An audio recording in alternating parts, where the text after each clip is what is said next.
My landlord thought I was the perfect mark. A quiet, polite, 57-year-old schoolteacher who never complained, never made a fuss, and had lived in the same rented house for 11 years. When he decided to keep my entire deposit and invent $18,000 in damages I never caused, he assumed I would do what tenants like me always do: grumble, give up, and walk away. What he didn't know was that I teach history for a living. And the first thing history teaches you is to keep records. I had 11 years of them. My name is Arthur Pennington. I'm 57 years old, and I have taught high school history for 31 of those years. And this is the story of how my landlord tried to rob me, and how a quiet man with a filing cabinet took him apart, one document at a time, without ever once raising his voice. Let me tell you about the house first, because I love that house, and that matters to the story. It was a small 2-bedroom on Linden Street, nothing grand, but it had a good porch and a maple tree out front that turned the color of fire every October, and it was 3 blocks from the high school where I taught, so I could walk to work. My wife, Eleanor, and I moved in 11 years ago, after we sold the larger house we'd raised our daughter in, because it had become too big and too quiet once she'd grown and gone. Eleanor passed away 4 years into our time on Linden Street, and I stayed, because the house still held her. The garden she'd planted, the kitchen where she'd hummed while she cooked, the porch where we'd had our coffee. I was not going to leave the last place that remembered her.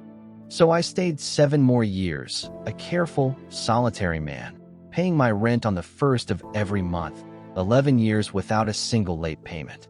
For most of those years, my landlord was a decent older man named Walter Foss, who owned a handful of houses around town and treated his tenants like neighbors, because that's what we were. Walter and I got along fine. When something broke, he fixed it. When I planted a new rosebush for Eleanor each spring, he'd stop by and admire it.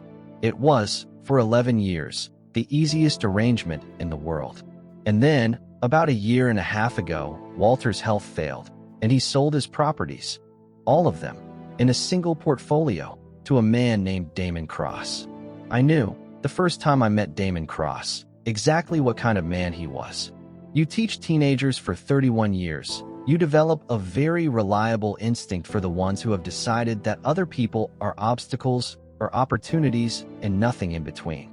Damon Cross was perhaps 45, expensively dressed in a way that was trying too hard, and he walked through my house on his first visit the way a man walks through something he's already planning to liquidate. He didn't see a home. He saw a unit. He saw square footage and a rent roll. And he saw me, a quiet, aging, solitary schoolteacher. And I watched him file me away under a heading I recognized immediately: easy. He had me cataloged as easy before he'd finished walking through Eleanor's kitchen. Now, I want to be honest with you about who I am, because it's the engine of this whole story. I am not a confrontational man. I never have been. In 31 years of teaching, I have raised my voice perhaps 4 times, and I remember each one because they were so rare. I am quiet. I am polite. I do not make scenes. To a man like Damon Cross, all of that reads as weakness, as the profile of a person who can be pushed because he won't push back. But here is what men like Damon Cross consistently fail to understand. Quiet is not the same as weak. Polite is not the same as passive. And a man who has spent 31 years teaching teenagers about how power actually works in history, about how tyrants fall, about how the careful accumulation of evidence has brought down men far more powerful than a small-time landlord, is not a man you want to underestimate. I don't push back loudly. I push back precisely. There is a difference, and Damon Cross was about to learn it. The trouble started small, the way trouble does. Within his first few months, Damon stopped doing repairs. The Foss arrangement, where things got fixed, simply ended. The furnace started making a sound, and my requests to have it looked at went unanswered. A pipe under the kitchen sink began to seep. I reported it, in writing. And here is the first thing I want you to notice, the thing that ended up mattering more than anything else. I reported everything in writing. I'll give you one example, because it tells you who Damon Cross was. That first winter under his ownership, the furnace finally died completely, in January, in a cold snap, with the temperature outside dropping into the single digits. I was 56 years old, alone in a house with no heat, and I called Damon, and then I emailed him, and then I emailed him again. For 6 days, nothing. 6 days, in January, in a house cold enough that I wore my coat indoors and slept under every blanket Eleanor and I had ever owned. When Damon finally responded, it was not to send a repair crew. It was a single line, by email, that I printed and kept. Space heaters are a tenant responsibility. We'll look into furnace when able. We'll look into it when able. A man in his 50s, freezing, and the landlord's response was to suggest I buy my own space heaters. I did buy them, in the end, because I had no choice. But I also saved that email, the way I saved all of them. I did not know yet that it would one day sit in a folder on a mediation table as proof of exactly the kind of man Damon Cross was. I just knew, the way a careful person knows, that a man who would write that sentence to a freezing tenant was a man whose every word I would want to keep. I reported it in writing not because I suspected, yet, what was coming, but because I am a man who, after 31 years of documenting student progress and keeping meticulous records, simply does things in writing by habit. Every request to Damon Cross went by email or by a letter I photographed before mailing. Every single one. I kept a folder. I have always kept a folder. When Damon ignored my repair requests, I did not rage. I did what the careful do. I kept reporting, in writing, creating, though I didn't think of it this way at the time, a perfect dated record of a landlord neglecting his legal obligations. I also, quietly, began to read. I am a teacher. Reading is what I do. I read my state's landlord-tenant statutes from beginning to end, the way I'd read a primary historical source, carefully, twice, taking notes. I learned about the implied warranty of habitability.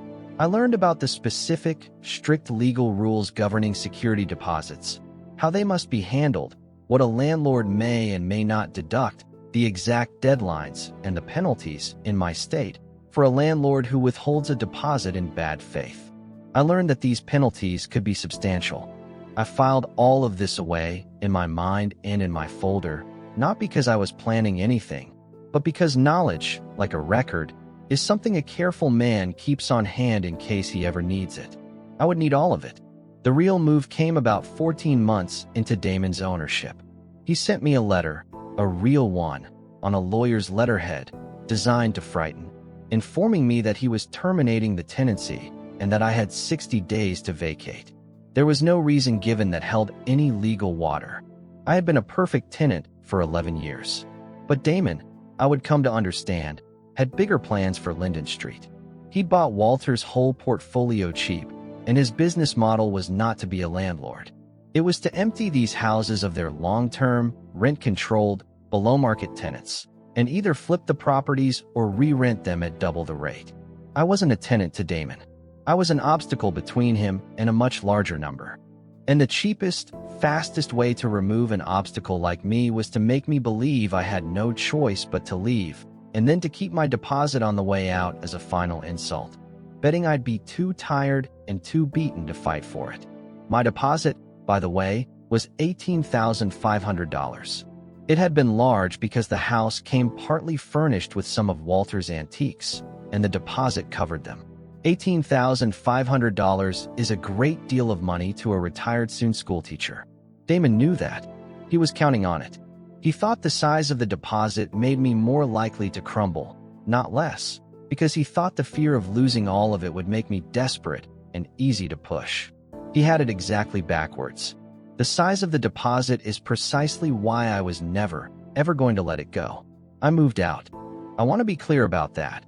I did not fight the termination itself, because fighting an eviction is long and brutal, and I am a man who chooses his ground carefully, the way a good general does. I did not want to keep the house if it meant a year of war with a man like Damon Cross, while living under his roof. So I found a new place, a smaller apartment, closer to retirement-sized, and I made my peace with leaving Eleanor's garden, which was the only part that truly hurt.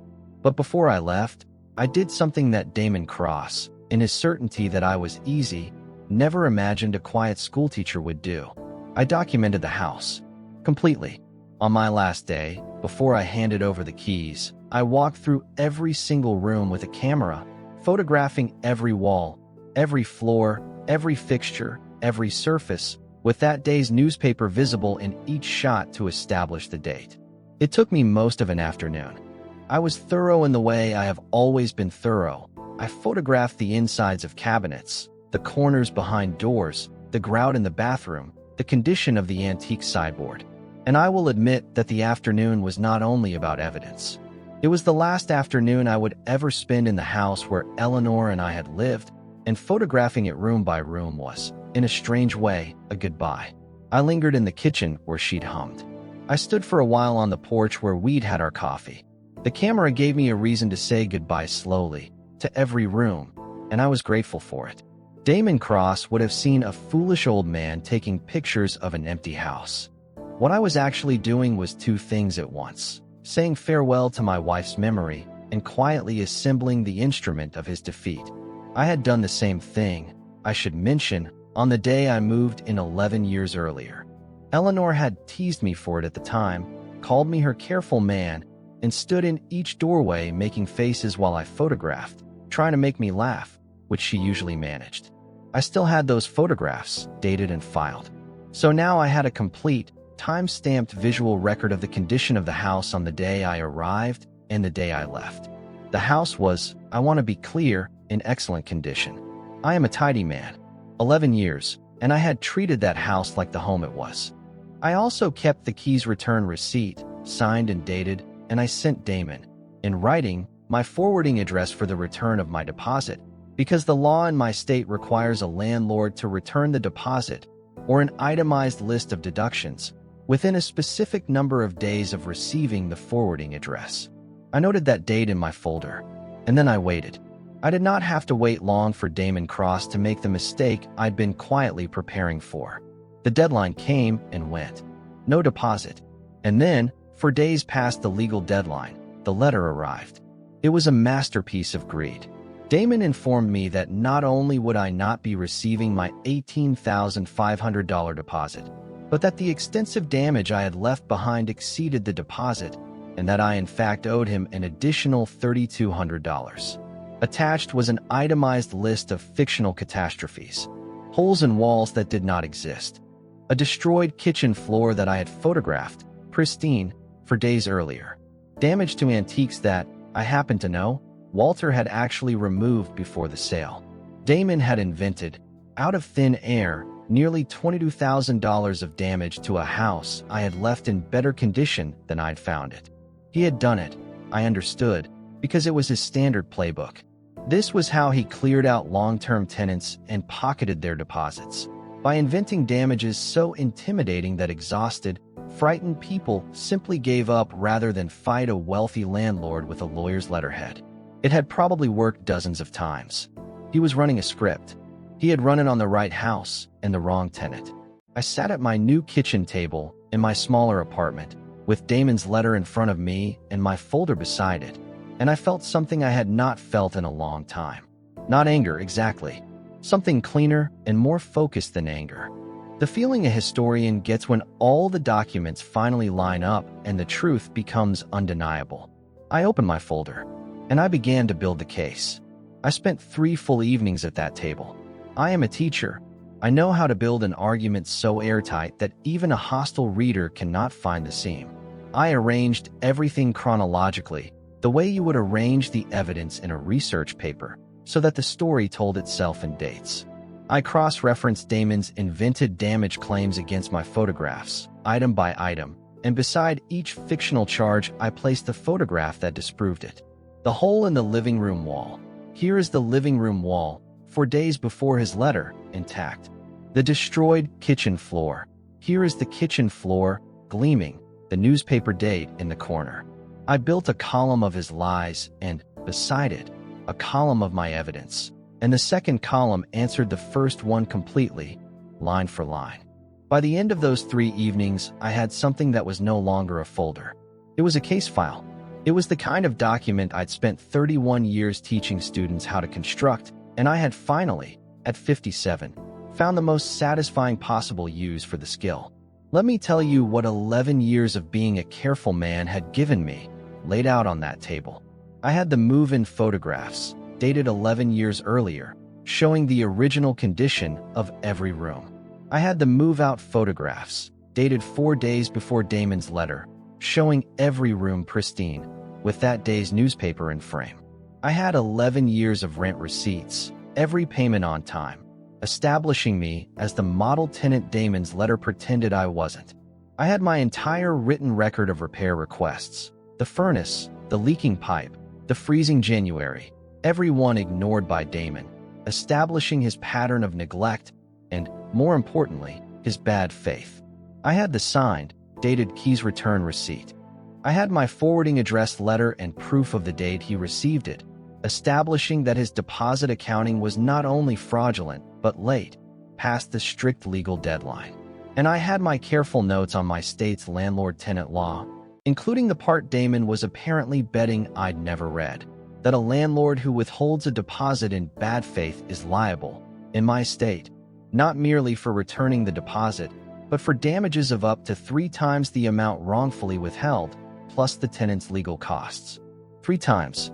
Damon had wrongfully withheld $18,500 and invented $22,000 in damages. He had, without realizing it, exposed himself to a potential judgment many times larger than the sum he was trying to steal. I did not call him. I did not threaten him. My mother, who was a quiet woman herself, used to say that you should never let your enemy hear you coming, because the only advantage a careful person has over a powerful one is surprise. So I made no noise at all. Instead, I took my folder to a tenants' rights attorney, a sharp young woman who looked through my documentation with steadily rising eyebrows, and who at the end said something I will treasure for the rest of my life. She said, "Mr. Pennington, in 12 years of doing this, I have never seen a tenant with a record this complete. Most people bring me a feeling and a couple of texts. You've brought me a closed case." And she smiled, and she said, "He picked the wrong man. We filed suit, not for the $18,500. For the maximum the statute allowed, treble damages on the wrongfully withheld deposit, plus the fictional charges withdrawn, plus attorney's fees, plus a separate claim for the documented bad faith pattern." The number was large. Large enough that Damon Cross, for the first time, was the one who had to pay attention. Before the mediation, I did one more thing, and it turned out to be the document that broke him. I remembered that Damon's fraudulent damage list included charges for antiques, a sideboard, a set of chairs that he claimed I had ruined. And I knew something Damon didn't think I knew. Those antiques had belonged to Walter Foss, the previous owner, and Walter had removed them before the sale. They had not even been in the house during my final years there. So I drove out to see Walter Foss. He was older now, frielier, living with his daughter, but his mind was sharp as ever. And when I told him what Damon Cross was doing, not just to me, but, I suspected, to all the tenants he'd inherited, Walter's face went hard. "He's doing what?" he said. And then, quietly, "Those people were my tenants for years, Arthur. Some of them for decades." Walter wrote and signed a statement, then and there, confirming that he had removed every one of those antiques before the sale, with dates, and that they had never been Damon's to claim damage on. He insisted on it. As I was leaving, he caught my arm and said, "You make him regret it, Arthur. You were always the careful one. Make him regret picking you." I told him I intended to. I want to describe the moment it turned, because it is the closest thing to justice I have witnessed in a courtroom, and I have been called for jury duty more than most. Damon arrived at the mediation. These things usually go to mediation first, with the swagger of a man who had done this many times and always won. He had a lawyer. He had, I'm sure, fully expected to find a defeated old schoolteacher who would take a few $1,000s to go away. He sat down across the table, and he actually smiled at me, the confident, dismissive smile of a predator who has not yet realized the ground has shifted. He even said, with a little performance of reasonableness for the mediator, that he was willing to be generous and didn't want to see Mr. Pennington walk away with nothing. Generous. The man who had invented $22,000 of damage to a house I'd left spotless was offering, in front of a mediator, to be generous. And then my attorney began, calmly, to lay the documents on the table, one at a time. She did not rush.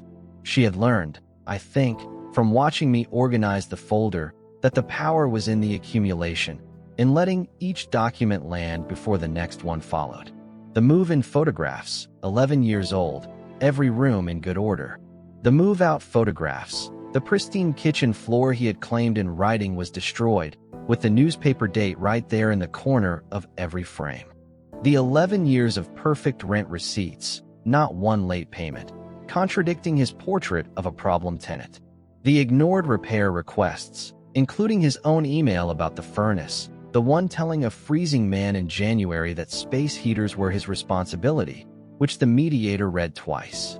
The signed keys return receipt, the proof that his deposit accounting had come days past the legal deadline, the antiques he'd claimed I damaged, and then Walter Foss's signed statement, confirming he'd removed every one of them before Damon ever owned the place. And finally, the law itself, the treble damages statute, printed out, the relevant section highlighted in yellow, the penalties for bad faith withholding spelled out in language even Damon could not pretend not to understand. I watched Damon Cross's face as the documents accumulated. I watched the smile fade, exactly the way I have watched 100 students' confident expressions fade when they realize, mid-bluff, that I have actually read the paper they didn't write. He looked at his own lawyer. His lawyer was no longer looking at him. His lawyer was reading the highlighted statute with the expression of a man calculating how quickly he could advise a settlement and how much it was going to cost. And Damon understood, in that moment, that he had made the single most expensive misjudgment of his career. He had looked at a quiet, polite, grieving schoolteacher and seen something easy. He had never once considered that the quiet was a closed door, and that behind it was a man who kept 11 years of records and had read every word of the law he was breaking. The case did not go to trial. Damon's lawyers settled, quickly, for an amount I am not permitted to disclose the exact figure of, but I will tell you this. It was many times my $18,500 deposit. It was enough that Damon Cross felt it. And the settlement was the smallest part of what happened to him, because my attorney, with my enthusiastic permission, made sure that the documented pattern of his behavior found its way to the right places, to the local tenants' union, to a journalist who'd been looking into exactly this kind of portfolio-flipping landlord, and to the other tenants in Damon's buildings, who, it turned out, had each been handed the same fraudulent playbook and had each, alone and frightened, been giving up. They are not alone now. The last I heard, Damon Cross is facing a great deal more than my single lawsuit, because once one carefully documented case breaks a man's bluff, all the other people he bullied stop being afraid. Here is what happened after. I took the settlement, and I did two things with it. First, I bought a small house of my own. No more landlords, not ever again, with a porch and room for a garden. And the first thing I planted in that garden was a rose bush, the same variety Eleanor used to plant every spring on Linden Street. It blooms now every June. I have my coffee out there in the mornings, and I think she'd approve of the place and of how I came to afford it. Second, I did something that I think Eleanor would have approved of even more. I used a portion of the settlement to start a small fund through the tenants' rights organization that helped me to pay for documentation and legal consultations for elderly and low-income tenants facing exactly the kind of landlord I faced. Because the only reason I won, the only reason, is that I happened to be a man who kept records by habit and could read a statute.